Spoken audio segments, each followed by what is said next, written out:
Bonjour à tous et à toutes. Dans cette vidéo, nous allons voir ensemble l'application Google Agenda. Alors, pour commencer, nous allons développer l'interface. Alors, tout en haut à gauche, vous avez le petit bouton menu principal qui va vous permettre d'afficher ou non le volet de gauche. Nous avons tout en haut un petit calendrier qui nous permet de naviguer rapidement entre les différentes semaines et les mois. Voilà. Alors, une petite astuce pour revenir directement à la semaine courante, c'est de cliquer sur le bouton aujourd'hui qu'on va retrouver ici. Voilà, on va du coup revenir tout de suite à la semaine courante. Autre point intéressant, vous avez la ligne rouge ici qui symbolise la ligne de temps et à quelle période on se trouve actuellement dans la journée. Voilà. Autre point intéressant dans ce volet, vous allez pouvoir ajouter automatiquement l'agenda d'un ami depuis ce champ. Soit en tapant son nom, ça va retrouver son adresse mail depuis les contacts. Ou alors, vous pouvez également le rajouter en cliquant sur le petit plus et à partir d'une URL. Récupérer son URL et l'ajouter directement depuis cet emplacement. Voilà, donc une fois que vous allez ajouter son agenda, il va apparaître dans les autres agendas. Vous pourrez alors décider de l'afficher ou de le cacher, comme par exemple avec le numéro de semaine aussi. Je le décoche, je le recoche. Vous pouvez évidemment faire la même chose avec vos agendas. Par exemple ici, je cache mes événements ou je les réaffiche. Voilà. Je pourrais également voir d'autres options, modifier la couleur, voir tout ce qui est option de paramétrage et de partage, etc. que nous développerons plus tard dans la partie paramètres. Voilà pour ce volet. Autre point en haut, vous allez retrouver donc la date aujourd'hui pour revenir directement à la semaine courante par exemple. On peut naviguer avec les flèches. Ici, on va retrouver le mois actuel. Alors, si vous avez un événement que vous vous rappelez du nom mais pas de la date à laquelle se trouve, il peut être très intéressant d'utiliser le bouton rechercher ici. Admettons, je vais rechercher une réunion, un événement qui s'appelle réunion. Je vais simplement le taper et le retrouver grâce à la recherche. Voilà pour ce point. Vous avez également la possibilité d'afficher différentes vues sur votre agenda. Soit la fameuse vue semaine, un planning, comme celui-ci. Vous allez voir l'ensemble des événements qui vont se dérouler à la suite. Une vue jour, vous allez seulement afficher ce qui se passe aujourd'hui. La vue semaine, qui est à mon avis la plus utilisée. Une vue mois, voilà comme celle-ci. Année, qui n'est pas très pertinente, ça affiche finalement un simple calendrier avec toutes les dates, tous les mois, etc. Un élément personnalisable qui est activé par défaut en 4 jours. Voilà, donc si je reviens sur semaine, qui est à mon avis le plus utilisé, et aujourd'hui, autre élément intéressant, vous pouvez décider d'afficher ou non les week-ends et afficher les événements refusés. Ce qui est intéressant notamment dans le cas où vous avez G Suite en entreprise. Par exemple, si vous n'avez pas d'astreinte, il peut être intéressant de décocher l'affichage des week-ends. Voilà, ici on va retrouver le bouton paramètres qu'on va développer plus tard. Voilà déjà pour cette première partie au niveau de l'interface. Nous allons voir maintenant la création d'événements. Alors pour créer un événement, soit vous pouvez cliquer sur le bouton en bas à droite, le petit bouton plus qui va vous créer un événement et vous allez arriver sur la page de création complète, ou alors vous pouvez également définir le moment d'un événement en cliquant directement dans la zone prévue. Admettons si je veux créer un événement entre 16h et 17h le mercredi, je vais simplement sélectionner ici. Je pourrais évidemment sélectionner une plage plus longue. Dans mon cas, c'est simplement 1 heure. Et je vais pouvoir définir ensuite le titre de mon événement. Soit je peux définir un événement. Un événement, ça peut être une réunion, une formation, des choses de ce type-là, où vous pouvez inviter d'autres personnes, mais vous pouvez également mettre en place des rappels. Les rappels, ce sont plutôt des choses qui vous permettent de vous rappeler quoi faire à tel moment. Admettons, je dois appeler un collègue à un moment. C'est une notion de tâche. Admettons, si je note appeler un collègue, je le définis en rappel. Vous avez vu déjà, il s'affiche sur notre couleur. Je vais mettre enregistrer. Donc là, mon rappel, ça va être de appeler à 16h mon collègue. Donc c'est-à-dire qu'au moment où la barre de temps va arriver à cette zone, je vais aussi avoir une notification par exemple. Donc, ça permet de ne pas oublier. Et si je laisse ouvert mon agenda, je veux bien voir qu'à ce moment-là, il ne faut pas que j'oublie de faire une chose comme ça. C'est vraiment dans cet intérêt que fonctionne le rappel. Autre point important sur le rappel, si je clique dessus, un rappel n'est supprimé que lorsque vous cliquez sur le bouton marqué comme terminé ou alors sur la petite corbeille supprimer le rappel. Alors vous pouvez également le supprimer en un tapotement sur votre smartphone, ce qui est également très intéressant. Donc là, on peut dire que j'ai fait ma tâche en avance, je vais marquer comme terminé. Mon rappel va alors passer ici. Donc n'oubliez pas que si vous ne validez pas votre rappel, il va apparaître le jour suivant et ainsi de suite, tant que vous ne l'aurez pas supprimé ou validé. Revenons dans le cadre de l'événement, donc je vais revenir ici, recréer mon événement, et je vais dire que ça va être une réunion. Voilà, une fois que j'ai fait mon événement, je peux simplement cliquer sur enregistrer, mon événement est créé. Je peux ensuite aller beaucoup plus loin dans la création de mon événement et optimiser plus cela et rajouter plus de détails. Pour cela, je vais cliquer sur l'événement et ensuite cliquer sur le petit bouton modifier l'événement ici. Je vais donc arriver sur cette interface où je vais pouvoir faire beaucoup plus de choses, comme vous pouvez le constater, redéfinir l'horaire, choisir si mon événement s'applique sur toute la journée ou non. Donc je peux également définir la récurrence en cliquant ici, une seule fois, tous les jours, tous les mercredis, et personnaliser plus en détail en définissant par exemple le mercredi et le vendredi.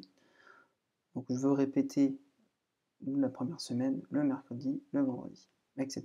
Donc je ne développe pas plus cette partie, je vous laisserai regarder en détail. C'est très intéressant pour mettre en place des récurrences, des événements qui viennent au même moment, tous les mois, toutes les semaines, etc. Voilà. Dans l'onglet détail de l'événement, vous allez pouvoir également ajouter un lieu, ce qui est très intéressant pour planifier par exemple un rendez-vous. Vous allez pouvoir définir le lieu exact et ensuite y accéder depuis votre smartphone. Cliquez dessus et l'application va ouvrir automatiquement Google Maps pour vous donner l'itinéraire. Ce qui est très intéressant, ça nous permet de gagner du temps et éviter de taper à la main sur son smartphone pour trouver le lieu. Vous pouvez ajouter ou non une visioconférence, définir le type de notification, soit recevoir un email, soit une petite notification qui arrivera soit dans votre fenêtre, ici sur votre PC, ou alors également une petite alerte depuis le smartphone. Je peux également modifier la couleur de mon agenda, plutôt de l'événement, ici. Je peux définir si cet événement est considéré comme un événement où je suis occupé ou disponible. Donc admettons, c'est une réunion qui est secondaire, vous pouvez mettre disponible, et à ce moment-là, les autres personnes pourront décider de vous déranger à ce moment-là et vous proposer pourquoi pas une autre réunion par exemple. Voilà.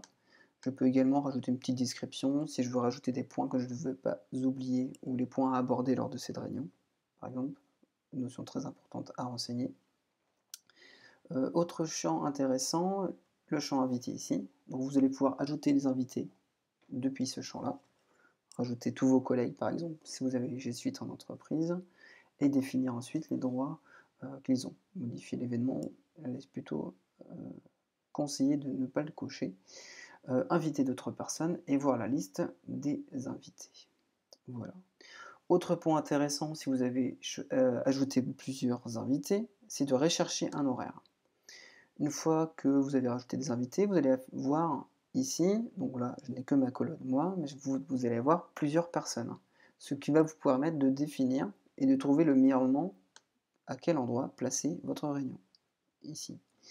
Donc en voyant l'agenda des autres personnes, vous verrez à quel moment ils sont occupés et à quel moment vous allez trouver un creux pour tout le monde. Je ne développe pas plus là-dessus. Nous sommes ici dans la version, je dirais, basique, ouverte à tout le monde.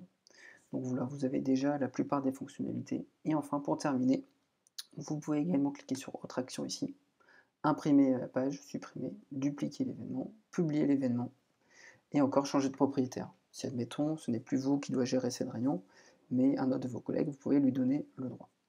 Voilà, donc voilà pour cette partie de création d'événements. Pour terminer, allons rapidement faire un tour dans les paramètres de Google Agenda. Alors pour cela, on va cliquer sur la petite roue crantée ici. Alors on peut accéder directement aux paramètres par là. Depuis ce menu, vous pouvez également voir la corbeille. Donc là, on va retrouver l'ensemble des éléments supprimés. On va pouvoir à la fois le restaurer ou le supprimer définitivement. Voilà. Je peux également modifier la densité et la couleur, imprimer cette page, etc. Donc on va aller dans ce qui nous intéresse ici, à savoir les paramètres. On va donc arriver sur ce volet, ici. Donc on a Nous allons donc arriver sur cette page, nous allons avoir un volet ici, on va avoir à la fois les paramètres généraux, ajouter un agenda, importer, exporter, voir l'ensemble de nos paramètres d'agenda, les nôtres et les autres agendas. Alors si je définis en détail les paramètres régionaux, on va donc pouvoir modifier la langue et la région ici, voilà. On va pouvoir modifier le fuseau horaire ici, ou définir d'autres fuseaux horaires. Donc si vous voyagez beaucoup, il peut être intéressant de définir les différents fuseaux horaires. Activer ou non l'horloge mondiale. Paramétrer les événements, à savoir, par exemple dans ce cas-là, la durée par défaut par exemple, là, qui est mise à 60 minutes, vous pouvez l'augmenter, la diminuer. Et définir d'autres options comme autoriser par défaut les invités à modifier l'événement, etc. Donc là, je vous conseille de laisser tel que c'était mis. Ajouter automatiquement, etc. La notification sonore. Les options d'affichage, quand on a pu le voir, donc on les définit une fois de plus par défaut. Afficher ou non les week-ends, etc. Définir les événements ajoutés à partir de Gmail. Voilà, le type de visibilité, moi, privé, etc. Je ne développe pas plus là-dessus, je vous laisserai regarder en détail si besoin. Pour ajouter un agenda, si vous avez besoin de créer un nouvel agenda, un des vôtres, j'entends bien, vous cliquez sur Nouvel agenda ici, vous allez pouvoir définir le nom, la description, et cliquez ici pour créer l'agenda. Et ensuite, donc du coup, le définir. Vous pouvez par exemple, de cette méthode, si vous avez un compte professionnel, définir ici, pourquoi pas, un agenda perso, dans lequel vous allez afficher l'événement que vous ne voulez pas, auquel vous ne souhaitez pas voir apparaître dans votre agenda professionnel. Voilà. Vous pouvez également parcourir les agendas susceptibles de vous intéresser, comme défini ici. On va pouvoir ajouter des agendas pour les vacances, par exemple. Les agendas pour le sport. Donc, par exemple, vous voulez connaître tous les matchs de votre équipe préférée de Première Ligue. Voilà, par exemple Arsenal. Je vais cliquer ici. Je vais donc voir les matchs prévus pour Arsenal à ce moment-là. Donc il y a beaucoup de sports, pas tous, hélas, mais il y a un choix qui est déjà plutôt conséquent. Vous pouvez pouvoir également rajouter, vous allez également pouvoir rajouter les numéros de semaine ou les phases de la lune si besoin. Voilà.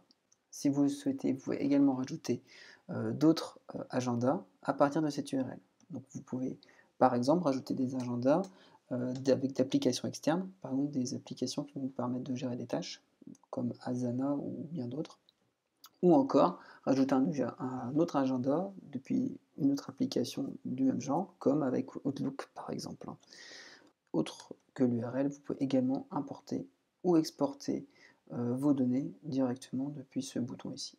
Voilà. Sur les paramètres de mes agendas, alors je vais surtout faire le point sur mon propre ici. Alors vous allez pouvoir modifier le nom, la description, le fuseau horaire comme on a pu le voir, définir les autorisations d'accès, c'est-à-dire le rendre disponible publiquement, ce que je ne vous conseille pas, enfin il faut avoir le besoin. Admettons, vous souhaitez afficher votre agenda pour des clients pour qu'ils puissent connaître votre disponibilité, ça peut être pertinent dans ce cas. Partager avec des personnes en particulier, ce point nous intéresse, et admettons vous voulez partager votre agenda avec une autre personne en détail, c'est ici que ça se passe. Donc admettons je voudrais avec cette adresse partager, afficher tous les détails, je vais bien afficher ce champ, afficher les détails des événements. Admettons si vous souhaitez afficher seulement vos disponibilités et qu'on ne voit pas les détails, c'est-à-dire admettons réunion, mais qu'à la place de réunion on voit occupé, il faut bien choisir ici, afficher uniquement les informations de disponibilité. Le deuxième choix, on voit tout en fait, hein. On voit à la fois l'événement et les détails de l'événement. Modifier les événements, la personne à qui vous avez partagé pourra modifier les événements. Et enfin, le dernier choix, apporter des modifications et gérer le partage. La personne à qui vous avez partagé pourra modifier et à la fois gérer le partage de votre agenda. Donc, la dernière solution fonctionne plutôt pour un assistant ou une assistante, pour son directeur ou sa directrice, par exemple. Voilà. Vous pouvez ensuite définir les notifications relatives à un événement, le par défaut. Hein. Voilà. Les événements de toute la journée également. Les notifications générales, comment vous êtes alerté par les différentes notifications et modifications. intégrer l'agenda. Vous avez disposé ici de toutes les URL possibles pour intégrer, par exemple, pourquoi pas un site ou la rendre disponible en public, par exemple, hein, comme on a pu le voir. Et enfin, vous allez pouvoir supprimer l'agenda. Une fois qu'on a vu tout ça, on a à peu près tout vu ce qu'on peut y avoir besoin de savoir sur Google Agenda, en tout cas au niveau des paramètres. Donc voilà pour ce petit tour d'horizon sur Google Agenda. J'espère que ce petit point vous aura plu. Surtout n'hésitez pas à me poser des questions si vous en avez, soit depuis la vidéo YouTube ou encore depuis l'article. Merci encore d'avoir suivi cette vidéo et à bientôt.